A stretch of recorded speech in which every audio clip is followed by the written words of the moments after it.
ഒരു പെൺകുട്ടിയും ഒരു പയ്യനും ആരും ഓടിക്കുന്നത് പോലെ പേടിച്ച് ഒച്ച വെച്ച് ഓടി വരുന്നു. അപ്പോൾ ആ പയ്യൻ പറയുന്നു, നമുക്ക് ആ ഭാഗത്തേക്ക് പോകാം. എന്നാൽ ആ പെൺകുട്ടി പറയുന്നു, വേണ്ട വേണ്ട, നമുക്ക് ഈ ഭാഗത്തേക്ക് പോയാൽ മതി എന്ന് പറഞ്ഞ് വേറെ റൂട്ട് കാണിക്കുന്നു. അങ്ങനെ രണ്ടുപേരും തർക്കിച്ചു കൊണ്ടിരുന്നു. എന്നിട്ട് അവൻ പറയുന്നു, നമ്മൾ ആ ഭാഗത്തേക്ക് പോയാൽ അവർ നമ്മളെ ജീവനോടെ വിടില്ല, നമ്മളെയും ബലി കൊടുത്ത് നമ്മളെ അവസാനിപ്പിക്കും. ഇല്ല, നീ പറയുന്നത് ശരിയല്ല എന്ന് പറഞ്ഞുകൊണ്ട് അവൾ കയ്യിലിരുന്ന കത്തി കൊണ്ട് അവനെ കുത്തുന്നു. എന്തിനാണ് നീ എന്നെ കുത്തിയത് എന്ന് അവൻ ചോദിക്കുന്നു. ഞാൻ പറഞ്ഞതല്ലേ, നീയല്ല ആ ഭാഗത്തേക്ക് പോകാം എന്ന് പറഞ്ഞുകൊണ്ടിരിക്കുന്നത്, അതുകൊണ്ട് നിനക്ക് പറ്റുമെങ്കിൽ അങ്ങോട്ടേക്ക് പോകൂ എന്ന് പറഞ്ഞുകൊണ്ട് ഒരു സൈക്കോയുടെ പോലെ അവൻ്റെ കഴുത്തറുത്ത് എടുക്കുന്നു.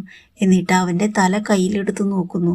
അപ്പോൾ അവൻ്റെ തല പറയുന്നു, നീ തെറ്റ് ചെയ്തിരിക്കുന്നു, നീ തനിച്ചു പെട്ടുപോയിരിക്കുന്നു എന്ന്. അപ്പോൾ അവൾ ആ തല വലിച്ചെറിഞ്ഞ് അവിടെ നിന്ന് ഓടിപ്പോകുന്നു.